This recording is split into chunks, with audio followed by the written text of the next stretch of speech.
Sir, जब से भारत में भाजपा की सरकार आई है, देश में एक अजीब सी गुंडागर्दी कहें या मॉब लिंचिंग कहें, इस तरीके की वारदात ज़्यादा हो रही है। भाजपा इसमें एक मुस्लिम समुदाय को टारगेट करके पर सोशल मीडिया पर कुछ घटनाएं और इस तरीके की बातें करी जा रही हैं। मुस्लिमों के खिलाफ़ कुछ ज़्यादा प्रचार किया जा रहा है। तो इस सब को देखते हुए जो बाहर की कंट्री है, मुस्लिम कंट्री हैं, उन्होंने भी भारत सरकार को चेतावनी दी है। इसके बारे में सर आपको क्या कहना है? देखिए, ये बिल्कुल सच है। आपका कहना जो है कि विशेषकर मुस्लिमों के खिलाफ, मैं तो ये कहूँगा कि विशेषकर मुस्लिमों के खिलाफ नहीं, जो हो रहा है वो हो ही मुस्लिमों के खिलाफ रहा है।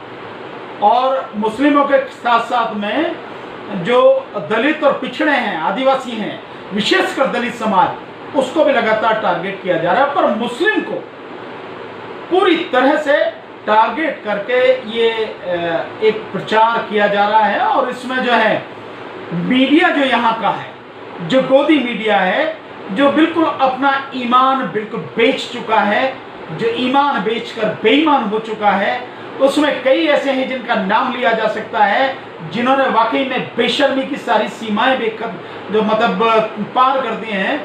वो मीडिया, वो उस तरह के लोग जो हैं, वो उसमें लगातार लगे हुए हैं और मुस्लिम को टारगेट किया जा रहा है। केवल यही नहीं है, भारत में ही नहीं है, इन्होंने सारी सीमाएं पार कर दी कि ये जो तथाकथित हिंदू मानसिकता के जो लोग हैं, ये यूं कहो हिंदू मानसिकता का कहना गलत है, हिंदुओं में तो बहुत से लोग बड़े अच्छे भी हैं, कहना जो वो सही है वो ये रहेगा कि बीजेपी जो भक्त हैं, बीजेपी के जो अंधभक्त हैं, आरएसएस मानसिकता के जो लोग हैं, ये जो लोग लगातार इन्होंने जो है चारों तरफ ये मुस्लिमों के खिलाफ एक एजेंडा चला रखा है।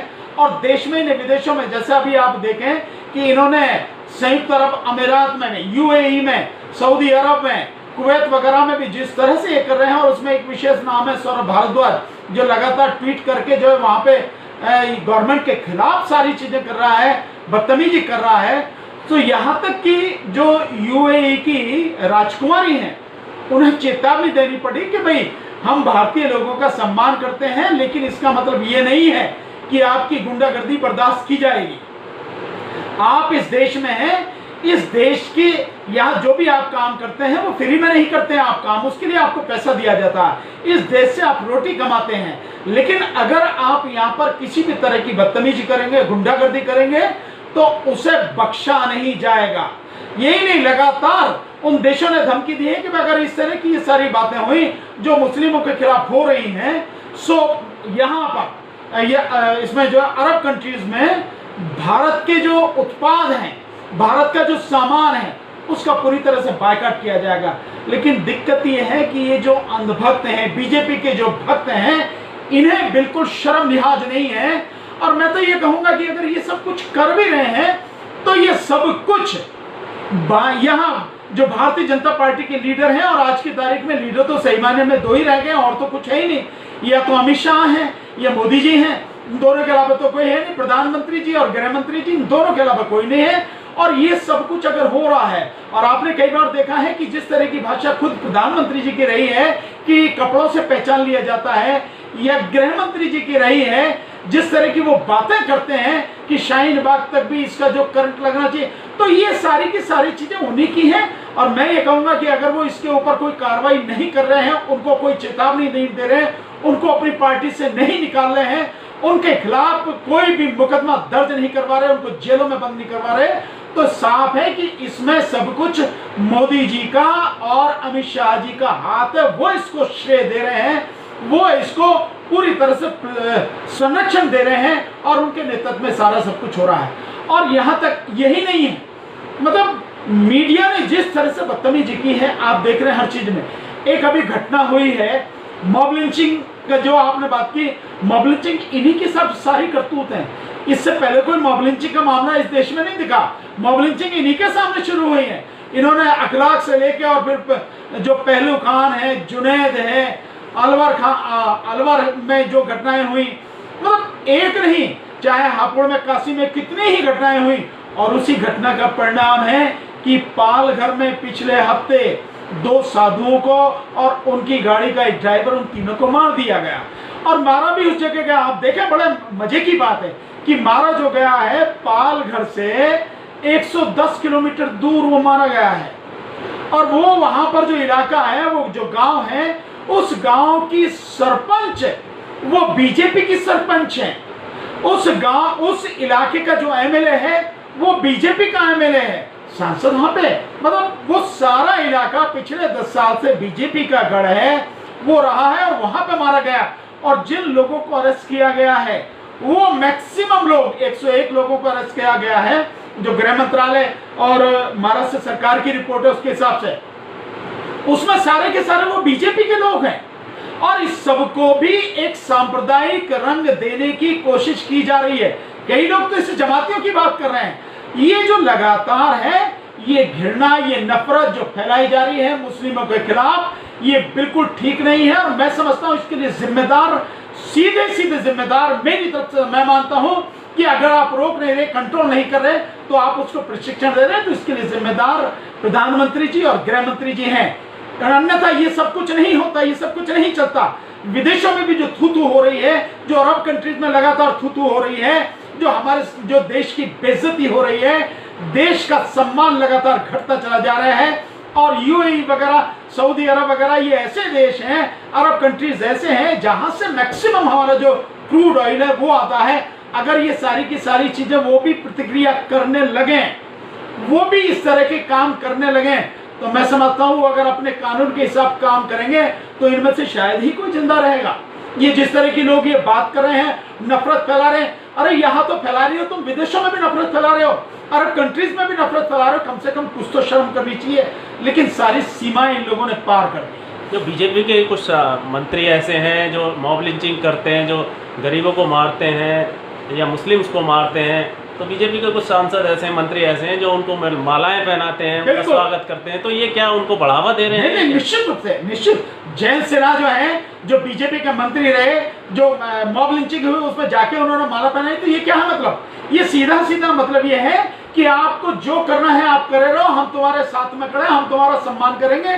तो न केवल मॉब लिंचिंग को बढ़ावा दे रहे, बल्कि लोगों को गुंडा बनाने का ये काम भी कर रहे हैं। उन लोगों को जो अपराधी हैं उनको सजा दिलवाकर उन्हें सुधार की बात करनी चाहिए, बट इनको ये प्रशिक्षण, इनको जो है संरक्षण दे रहे हैं, इनको सम्मान दे रहे हैं, तो स्वाभाविक है कि ये कौन कर रहा है?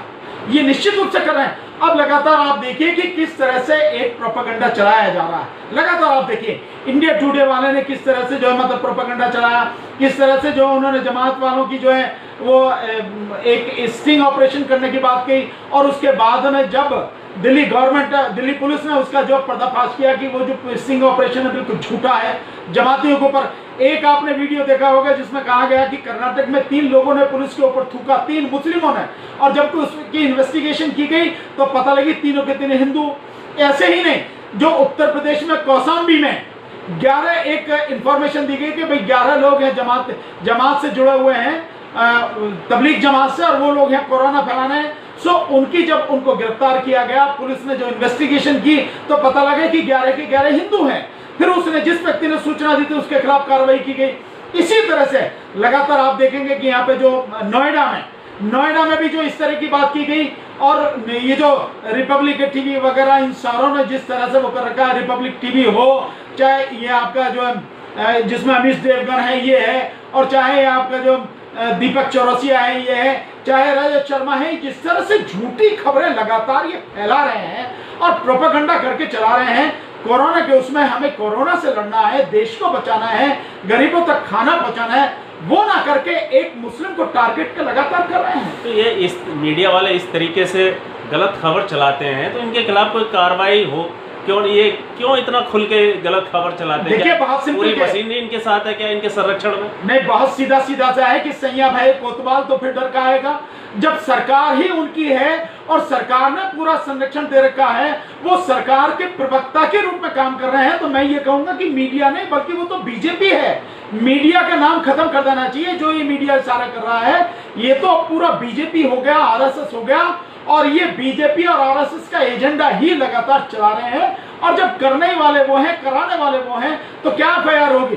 एफआईआर हुई भी है, पुलिस ने लगातार झूठ का पर्दाफाश भी किया है, चाहे वो नोएडा का हो, चाहे वो प्रयागराज का हो, और चाहे प्रयागराज यानी इलाहाबाद का हो, और चाहे वो फिरोजाबाद का हो, कहीं का भी हो, मीडिया ने जो झूठ फैलाया उसका पुलिस ने पर्दाफाश किया। पुलिस ने कहा कि ये बिल्कुल झूठ है, ये बिल्कुल गलत है, जमात का कोई नहीं है, मुस्लिम का कोई नहीं है। उस सब के बावजूद भी हो रहे हैं, उनके खिलाफ एफआईआर भी की है और फिर भी कुछ नहीं हो रहा। मैंने तो बहुत पहले कहा कि इन लोगों के खिलाफ देशद्रोह का मुकदमा चलना चाहिए, इन लोगों के खिलाफ सेक्शन 124A, क्योंकि ये देश को तोड़ने का काम करें। देशद्रोह क्या है? देश को तोड़ने का काम, देश को बर्बाद करने का काम, देश को बांटने का काम, देश में दंगा कराने की साजिश रचना, ये सब कुछ क्या है? यही तो देशद्रोह है। इसीलिए इनके खिलाफ में देशद्रोह का मुकदमा चलना चाहिए। लेकिन चलेगा कैसे? उन्हीं की सरकार है, वही करने वाले हैं, वही कराने वाले हैं, वही रिपोर्ट करने वाले हैं, वही इन्वेस्टिगेशन करने वाले हैं, और आगे तक हाल आप देख रहे हैं, ऊपर तक भी सारा का सारा आप हाल देख रहे हैं, कोर्ट तक से भी आप क्या स्थिति हो रही है, कोर्ट का भी रवैया आप सबको मालूम है। इसलिए इनके खिलाफ कोई कार्रवाई नहीं हो रही। लेकिन मैं आपके माध्यम से चेतावनी देना चाहता हूं कि ये भुलावे में नहीं रहना चाहिए इस मीडिया को, या ये जितने भी लोग इस समय रखें कि समय हमेशा तुम्हारा ही राज रहेगा, हमेशा तुम ही रहोगे। ये समय परिवर्तनशील है, समय बदलता रहता है, और एक दिन जब समय का चक्का घूमेगा, परिवर्तन होगा, बदलाव होगा, उस समय तुम्हारा क्या हाल होगा, इसकी भी जरा इनको कम से कम सोच लेना चाहिए कि समय बदलेगा तो निश्चित रूप से और बहुत कुछ बदलेगा, और सब कुछ जो तुम कर रहे हो उसको बर्दाश्त नहीं किया जाएगा, किसी हालत में बर्दाश्त नहीं किया जाएगा। सो ये जो एजेंडा चला रहे हैं, इस एजेंडा को बंद करें, मुस्लिमों को टारगेट करना बंद करें, दलितों को टारगेट करना बंद करें। और दिक्कत एक क्या हो रही है, एक चीज केवल यही नहीं, बड़ी खतरनाक स्थिति हो रही है। आप इस पूरे कोरोना के समय में देख रहे होंगे, एक बहुत जबरदस्त साजिश लगातार चल रही है, बट लेकिन मीडिया में आ नहीं रही, पर छुटपुट इधर उधर से जहां से आ रही है खबर आपको पता लग रही होंगी कि एक बाकायदा कोरोना के बीच में एक बाकायदा तरीके से हजारों की संख्या में मुस्लिम समाज के नौजवान लड़कों को गिरफ्तार किया गया है, दलित समाज के लोगों को गिरफ्तार किया गया है। यहां तक कि सुप्रीम कोर्ट ने भी दलित समाज के एक बहुत बड़े क्रांतिकारी जो लेखक हैं, जिन पर जो यलगार परिषद वहां पे जो महाराष्ट्र में यलगार परिषद 2018 में जब हुआ, उस समय उसका जो वो हुआ, उसमें उनका झूठे मुकदमे में उनको फंसाकर उनको सरेंडर करने के लिए कहा। और अफसोस की बात यह है कि नाम उनका मैं बताता हूं, आनंद तेल तुमड़े।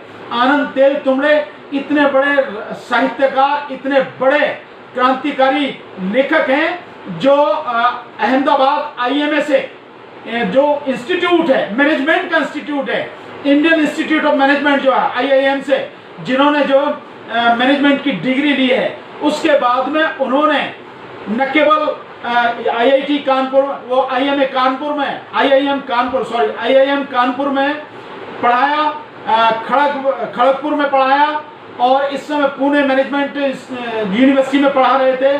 30 से ज्यादा जिन्होंने शोध पत्र और किताबें लिखी हैं, दुनिया भर में नामी हैं आनंद तेल तुमड़े, दुनिया भर की कई यूनिवर्सिटीज में लेक्चर दिए।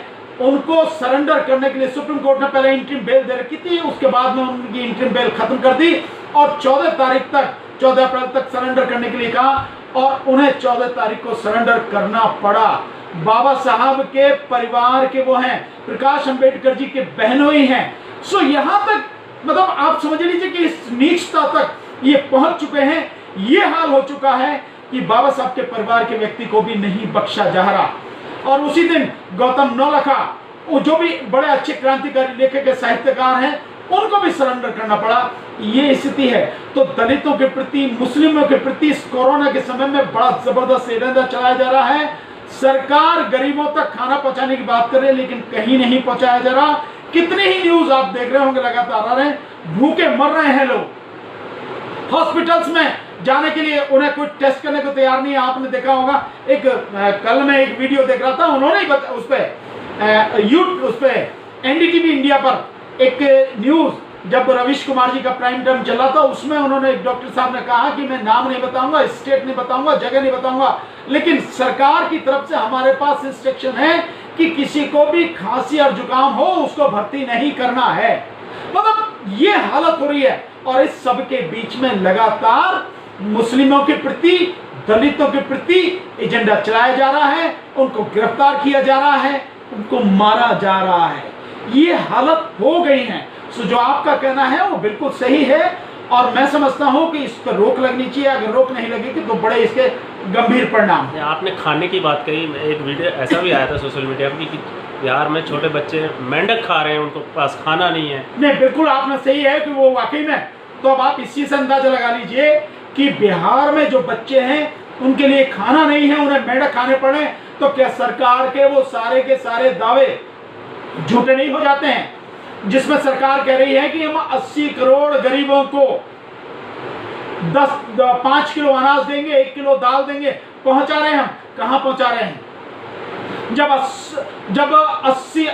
800 लाख टन जब हमारे गोदामों में, एफसीआई के गोदामों में गेहूं भरा पड़ा है, चावल भरा पड़ा है, जो चावल हमारा बफर स्टॉक है उससे भी डबल से भी ज्यादा हमारे पास है, तो क्यों नहीं पहुंचा रहे हैं? गरीबों को क्यों नहीं बांटा जा रहा है?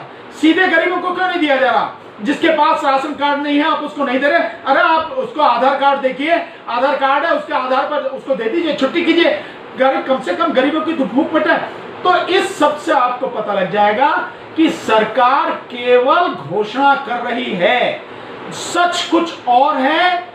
झूठ सरकार का इसी बात से बिल्कुल नंगा हो जाता है। लोगों को जब खाने के लिए मेंढक खाने पड़े, ये तो केवल एक उदाहरण है, बहुत सी ऐसी चीजें हैं जहां से आई नहीं देखो, मीडिया तो दिखाई नहीं रहा। सरकार ये कह रही है कि लोगों तक खाना पहुंचा रही है और वहीं गरीब बच्चे मेंढक खा रहे हैं, और सरकार ये भी कह रही है कि चावल से सैनिटाइजर भी बनाने की एक बात चल रही है जो सरकार कहती है। तो चावल से सैनिटाइजर बनाने की बात कहां तक सही लगती है? देखिए, चावल से सैनिटाइजर आप बाद की बात करें कि जब बच रहे, सबसे पहले अगर आपके पास बफर स्टॉक से 126% ज्यादा आपके पास चावल है, तो उस चावल को आप गरीबों को क्यों नहीं देते? आप जो आप कोटा आपने निश्चित किया है उस कोटे को आप डबल कर दीजिए, क्या दिक्कत है आपको? उस कोटे को जो 5 किलो आप गेहूं की बात कर रहे हो, तो 5 की जगह 10 किलो करिए, 10 किलो चावल करिए, आप दीजिए गरीबों को। अरे गरीबों को खाना मिलेगा, उनकी भूख मिटेगी, तो देश आगे बढ़ेगा, तरक्की होगी। सैनिटाइजर से क्या होगा? सैनिटाइजर तो बात की चीज है कि अगर गरीबों को देने के बाद भी अगर कुछ बच रहता है, उसके बाद में आप सैनिटाइजर बनाइए, अन्यथा तो सीधा सीधा ये व्यापार है और कुछ नहीं। कुछ लोगों की प्रतिक्रिया ये आई थी कि सैनिटाइजर तो किसी और चीज से भी बनाया जा सकता है। निश्चित रूप से बन सकता है सैनिटाइजर, और चीजों से अब तक भी बन रहा है। जब और चीजों से बन रहा है तो उन्हीं चीजों से बनाया जा। फिर भी मैं ये बात कहता हूं कि अगर बनाना भी है चावल से ही, अगर आप बनाना चाहते हैं तो उसके बाद बनाइए, पहले गरीबों को दीजिए। जब तक गरीबों को नहीं दोगे, उनके घर तक आटा नहीं पहुंचाओगे, उनके घर तक नाज नहीं पहुंचाओगे, उनको खाना नसीब नहीं होगा, फिर सैनिटाइजर का क्या मतलब है? तो सैनिटाइजर का तो मतलब होगा, तो सैनिटाइजर तो गरीब आदमी कहाँ यूज कर रहा है सैनिटाइजर? उसके पास तो खाने के लिए रोटी नहीं है, पानी नहीं है उसके पास में, सैनिटाइजर का क्या करेगा? सैनिटाइजर तो ये जो शहर में रहने वाले लोग हैं, जो अमीर लोग हैं, उनका एक वो है। तो आप अमीरों की बात कर रहे हो, आप गरीब की बात नहीं कर रहे ना। और वैसे भी ये गरीब की बात करेगी, क्योंकि बीजेपी सरकार तो गरीबों की सरकार तो है नहीं, ये तो अमीरों की सरकार है, ये तो व्यापारियों की सरकार है, चंद चुने हुए लोगों की सरकार है। अगर इसमें जरा सी भी संवेदनशीलता होती तो सबसे पहले इस बात को कहने से पहले, सोचने से पहले, जो प्रधान है, जो इनके जो मंत्री हैं प्रधान, उन्होंने ये बात कही है, इसे कहने से पहले, सोचने से पहले उन्हें गरीबों के घर में खाना पहुंचाना चाहिए था, अनाज पहुंचाना चाहिए था। और जब ये पूरी तरह से सुनिश्चित हो जाए और ये पक्का हो जाए कि अब एक भी गरीब कम से कम खाने से नहीं मरेगा, क्योंकि ध्यान नहीं है, आज भी 3 लाख लोग इस देश में भूख से मर जाते हैं, 40 करोड़ लोगों को 2 वक्त की रोटी नहीं मिलती। इसलिए पहले वो करें, उसके बाद में सैनिटाइजर या किसी चीज की बात।